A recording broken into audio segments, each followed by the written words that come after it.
अच्छा, ताकत की बात करें तो दो तरह की होती है ना? एक वो जो आप अपनी ज़हानत, अपनी दौलत से हासिल करते हैं और दूसरी वो जो आपको सीधी आसमान से मिलती है। ये कहानी है इन्हीं दो ताकतों के टकराव की। और उसके बीच में हैं दो ऐसे हुक्मरान जिनकी एक मुलाकात तारीख का रुख बदलने वाली थी। तो फिर सवाल ये है कि होता क्या है जब एक ऐसी बादशाहत जिसकी बुनियाद ही मौजज़ों पर हो, एक ऐसी सल्तनत से टकराती है जो इंसानी अक्ल और जहानत का कमाल हो। ये सिर्फ दो हुक्मरानों की कहानी नहीं है, बल्कि ये ताकत के दो बिल्कुल अलग नज़रियों की कहानी है। तो चलिए मिलते हैं इस दास्तान के दो मरकजी किरदारों से। एक तरफ है हज़रत सुलेमान अलैहिस्सलाम और दूसरी तरफ है मलका बिल्कीस। दो बिल्कुल अलग दुनिया, दो बिल्कुल मुख्तलिफ हुक्मरान और एक ऐसी तकदीर जो उन्हें आमने सामने लाने वाली थी। ज़रा इन दोनों को करीब से देखते हैं। एक तरफ हज़रत सुलेमान है, जिनकी ताकत का सरचश्मा आप कह सकते हैं कि सीधा खुदा की तरफ से था।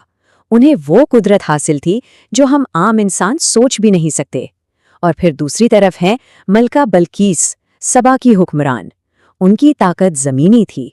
उनकी बेपनाह दौलत, उनके काबिल मशीर और सबसे बढ़कर उनकी अपनी ज़बरदस्त जहानत। ये ताकत के दो बिल्कुल मुख्तलिफ मॉडल थे।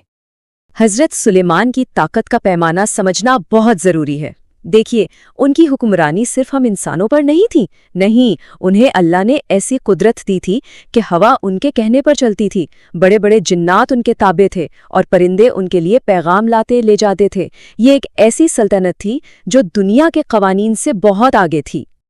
और अब आते हैं मलका बल्कीस की तरफ। उनकी ताकत का मामला बिल्कुल अलग था। उनकी सल्तनत, हाँ, अपनी तिजारत और दौलत के लिए बहुत मशहूर थी, लेकिन उनकी असली पावर वो खुद थी। वो एक इंतहाई ज़हीन और दूर की सोचने वाली हुक्मरान थी, जो कभी जल्दबाजी में फैसले नहीं करती थी। उनका हर कदम सोचा समझा होता था, जो उनकी लीडरशिप का सबूत था। और फिर कहानी में एक नया मोड़ आता है।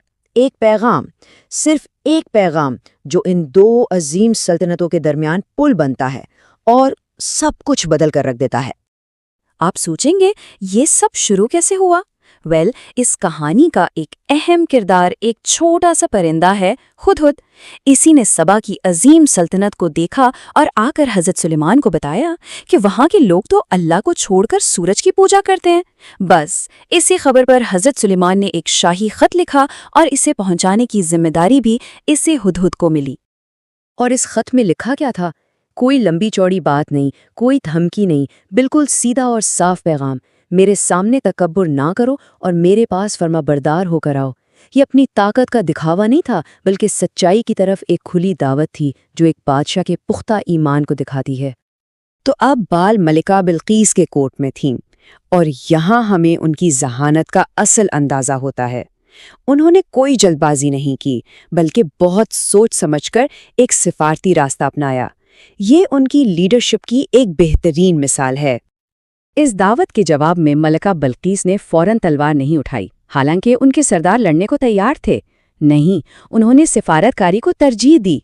उन्होंने सोचा, पहले देखते तो हैं कि ये सुलेमान आखिर हैं कौन। इसलिए उन्होंने कीमती तोहफों का एक काफिला भेजने का फैसला किया, ताकि वो हज़रत सुलेमान की शख्सियत और उनके इरादों को जांच सकें। लेकिन जब ये तोहफे हज़रत सुलेमान के दरबार पहुंचे तो उन्होंने उन्हें यकसर मुस्तरद कर दिया। उनका जवाब बिल्कुल वाज़ेह था, जो कुछ अल्लाह ने मुझे दिया है वो तुम्हारी दौलत से कहीं बेहतर है। यह जवाब मलका बिल्कीस के लिए एक पैगाम था कि उनका सामना किसी आम बादशाह से नहीं, बल्कि अल्लाह के एक नबी से है। अब उनके पास खुद जाकर हकीकत मालूम करने के अलावा कोई रास्ता नहीं था। और यहाँ से कहानी अपने उरूज पर पहुँचती है।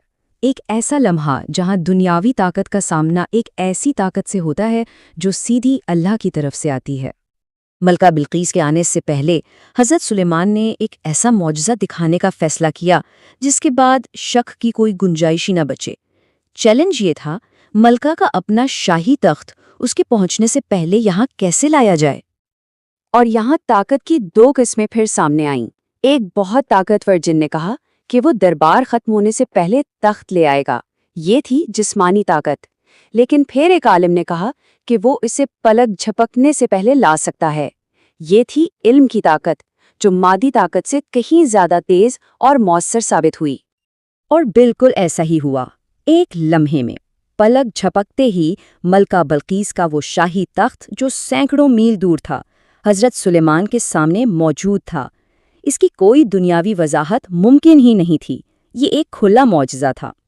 तो अब हम कहानी के आखिरी हिस्से की तरफ बढ़ते हैं। ये मलका बिल्कीस के सफ़र की तकमील है, एक ऐसा सफ़र जहां वो हकीकत को अपनी आंखों से देखती हैं और उसे तस्लीम करती हैं। जब बल्कीस दरबार में आईं तो उनसे उनके अपने तख्त के बारे में पूछा गया, जो वहाँ मोजज़े से मौजूद था। उनका मोहताज जवाब था, लगता तो वही है। ये उनकी हैरत बता रहा था। इसके बाद उन्हें शीशे के एक शफ़ाफ फर्श से गुजरने को कहा गया, जिससे वो पानी समझ बैठीं।